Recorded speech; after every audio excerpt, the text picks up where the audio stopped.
तुला मागता असो निरंतर एकच जन्म तुझला देण्या वावा निर्धार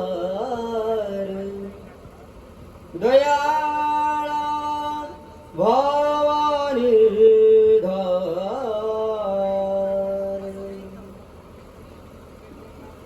अनंत ब्रह्मांड नायक पूर्ण परब्रह्म परमेश्वर सर्वज्ञ श्री चक्रधर स्वामींच्या श्री चरण स्पर्शाने पुण्य पावन झालेल्या अवघ्या महानुभाव पंथाचं हृदयस्थान असणाऱ्या श्री क्षेत्र जाळीचा देव नगरीमध्ये आपण सर्वजण दीक्षाविधी अनुसरण विधी निमित्त जमलेलो आहेत।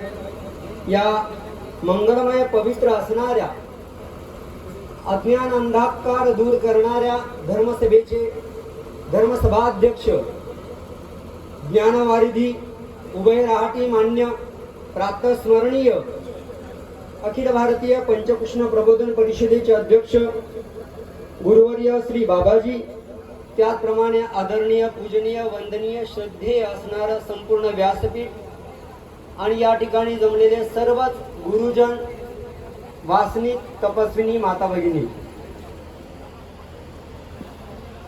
खरं तर जगाचा दाता परमेश्वर आहे। प्रत्येक गोष्ट परमेश्वराकडे मिळत असताना परमेश्वराने आपल्याला एकच गोष्ट मागितलेली आहे, ती म्हणजे जन्म। आणि तो जन्म मागितल्यानंतर सुद्धा, तो जन्म दिल्यानंतर सुद्धा पुढचं सर्व कार्य हा ईश्वर करत असतो। आदि आणि अंत दोन्हीची जबाबदारी माझ्या साधनदात्याने घेतलेली आहे। मध्ये जो पुरुषाचा कड आहे, तो पुरुषाचा कड, जीवाचा कड आपल्याला करायचा असतो। आणि तो कड जो आहे तो देणं, जन्म देणं आहे। आणि जन्म देणं म्हणजे काय, आमच्या पक्षकारांनी त्याचं विश्लेषण विस्तृत केलेलं आहे। आणि मग ते अधीन होणं असेल, अधीन होऊन त्यांनी सांगितलं तसं वागणं, या अधीन होणं आणि त्याप्रमाणे वागणं, यातच आपले अनेक जन्म निघून गेले, परंतु आपल्याला ते जमलेलं नाही। म्हणून या सृष्टीत आपण सर्वजण आलो। परमेश्वराने सांगितलेला मार्ग, त्या मार्गावरती चालणं खरं तर खूप अवघड आहे का? संसाराचा विचार केला खूप सोपा आहे, देवता भक्तीचा विचार केला खूप सोपा आहे, पण आपल्याला तेही जमत नाही। का जमत नाही तर अनंत जन्मामध्ये, अनंत सृष्टीमध्ये जी आपल्याला प्रसवाची चाल आहे, जी आपल्याला वागण्याची, आपल्या मनात, आपल्या जीवात, आपल्या मळांवरती जी पद्धत पडलेली आहे, आपली जी अधगती, अधमती, अधरती जी सुरू आहे, त्या सवयीचा परिणाम म्हणून ईश्वराकडे जाताना आपल्याला अवघड जातं। खरं तर परमेश्वराला मिळवणं सोपं असताना आपल्याला जे जे परमेश्वराकडून हवं आहे ना, ते मिळवणं खूपच सोपं आहे। फक्त आपण आपलं वर्तुळ, आपण आपली मर्यादा थोडीशी पार करावी लागते। ती पार करत असताना आपली मर्यादा आपण आखून दिलेली नसावी, तर जी पूर्वार्जकत्वानुसार, जी आपल्या पूर्वकर्मानुसार अधोरेखित झालेली असावी। स्वामींना आमच्या साध्या भोळ्या असणाऱ्या भक्त साधाईसांनी रिंगणीचं फुल अर्पण केलं, तेव्हा ते सोन्याचं झालं। पण त्या जागी जर मोगऱ्याचं फुल असतं आणि मग त्यांनी रिंगणीचं दिलं असतं, देवाने सुवर्णाचं म्हणून घेतलं असतं का? कदाचित नसतं घेतलं। त्या ठिकाणी गुलाबाचं फुल असतं, सुवर्णाचं फुल असतं, घेतलं असतं का? त्याला सुवर्णाचं म्हणून केलं नसतं। त्याचा भावाचा स्वीकार करत असताना त्या ठिकाणी दुसरी कोणताही पदार्थ उपलब्ध नाहीये, म्हणून देवाने त्याला सुवर्णाचं म्हटलं। सुदामाचे पोहे, पोह्याच्या जागी बदाम घरात ठेवून जर सुदामा पोहे घेऊन आला असता, चालला असतं का? त्याची ती मर्यादा होती। घरात काहीच नसताना जेव्हा तो दुसऱ्याकडून मागून पोहे घेऊन देवाला श्रीकृष्ण महाराजांना अर्पण करतो, त्याच्या मोबदल्यामध्ये सोन्याचं, सुवर्णाचं राज्य देतात सुदामाला।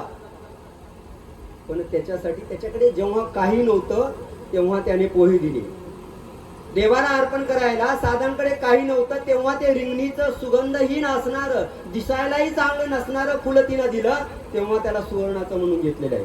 तसं परमेश्वराला देताना आपल्याकडे काय आहे, आपण बऱ्याच वेळा म्हणतो, कार्यक्रम असेल, कसलाही संदर्भ असेल, जेवढं जमल तेवढं करू, जेवढं जमल तेवढं देऊ. पण जेवढं जमल तेवढं याची जी मर्यादा आपण स्वतःला आखून दिलेली आहे, ती मर्यादा आपल्यालाच आपण फसवण्यासारखी आहे. आपल्याला मर्यादा जी परमेश्वराने दिलेली, ज्याला आपल्या शास्त्रीय परिभाषेमध्ये अधिकार ओळखणं हा शब्द वापरतात. मग तो आचरणातला असेल, आपल्या भावभक्तीतला असेल, तो ज्ञानातला असेल, क्रिया करण्यातला असेल, तो जो अधिकार आहे, त्या अधिकाराच्या पलीकडे जेव्हा माणूस जातो, जीव जातो, तेव्हाच त्या क्रियेचा स्वीकार करत असतात. गंगे बुडता साधा तारिले,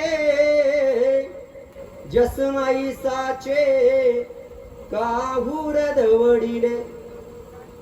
गोदावरी नदीच्या पात्रामध्ये बुडणारी साधा स्वामी तारतात, पण कधी तारतात?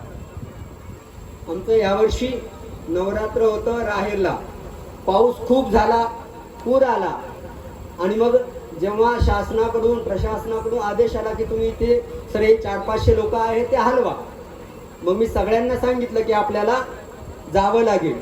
तर बरेच जणांनी लीळा ऐकलेली होती, गंगेत बुडताना कुणाला तारलं? साधेला. आपण तर मंदिरात आहे, आपल्याला देव तारणार नाही का? त्याला मला गप गाडीत बस, मी स्वामी नाही आणि तू साधा नाही, गाडीत बसून चल. परमेश्वराला भेटण्यासाठी जी तळमळ आहे ती साधांकडे होती. साधाईसांची ती लीळा जर बघितली, आपण निरीक्षण केलं, रात्रभर देवाच्या दर्शनासाठी तळमळते, डोळ्याला डोळा लागलेला नाहीये. देवाशी मला बोलता आलेलं नाही, मला खूप बोलायचं होतं, देवाशी मला संवाद साधायचा होता, विचारपूस करायची होती, माझ्या काही शंका होत्या त्या विचारायच्या होत्या, पण मला नाही भेटता आलं, खूप गर्दी होती त्यामुळे नाही बोलता आलं. आई चल ना जाऊयात. आई म्हणते अगं रात्र आहे, थांब थोडं थांब, सकाळी उजडल्यावरती जाऊ. थोडा 15-20 मिनिटं, अर्धा तास होतो, 1 तास होतो, पुन्हा साधा उठते, आई चल ना ग. ती म्हणते अगं थांब, आता वेळ आहे, मध्यरात्र आहे.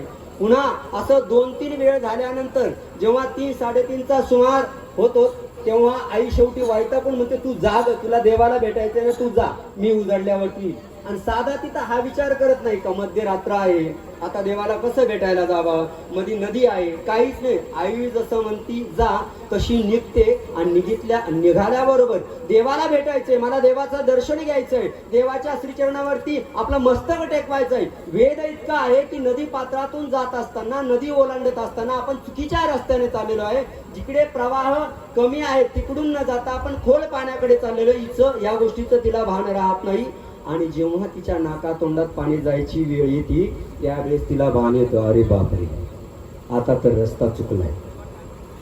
आता कोण? तर ज्याच्या भेटीसाठी निघालोय ना तोच माझा चक्रधर. आणि धाव चक्रधरा म्हटल्याबरोबर तिकडे माझा देव साधनदाता श्री चक्रधर कृपाळू चितघन असणारा परमेश्वर या ठिकाणी त्याच भागात, ज्या भागात साधा बुडणार असते ना त्याच भागात परिश्रयासाठी जातात, आणि मग तिकडे फुटा टाकतात आणि बाहेर साधा येतात. कधी आले देव? रात्रभर भेटीची तळमळ आहे तेव्हा आले. आणि जेव्हा तिने स्वतःच्या शरीराची, आपल्या जीवनाची काळजी केली नाही, म्हणजे आपली मर्यादा ओलांडली, देवाच्या भेटीची ओढ लागली, शरीर न बघता आपला प्राण जाईल, आपण चुकीच्या मार्गाने चाललो न हे न बघता फक्त मला देवाला भेटायचंय ही मर्यादा ओलांडल्यानंतर तिला देवाने त्या गंगेतून तारलेला आहे. तसा देव तारत नाही. पण आपण कळत न कळत, मी तर नेहमी एक म्हणत असतो की खरा योद्धा कोण आहे तर अनुसरलेला. बाह्य जगाशी लढायचं आहे आणि अंतर काम क्रोध राग द्वेष काम क्रोध मदमत्सर यांच्याशी लढायचं आहे. ते लढताना जी कसोटी होती, जी कसरत होती, आणि त्यातून पार होताना जी संकट येतात त्याच्यावरती मात करणं खूपच अवघड असतं. काम क्रोध थोडिया थोर अहंकाराचा डोंगर आहे, वासनेचा सर्प आहे, जो घडोघडी चावायला धावतो आणि आपण कळत नकळत या जीवनात इतका अडकल्या जातो.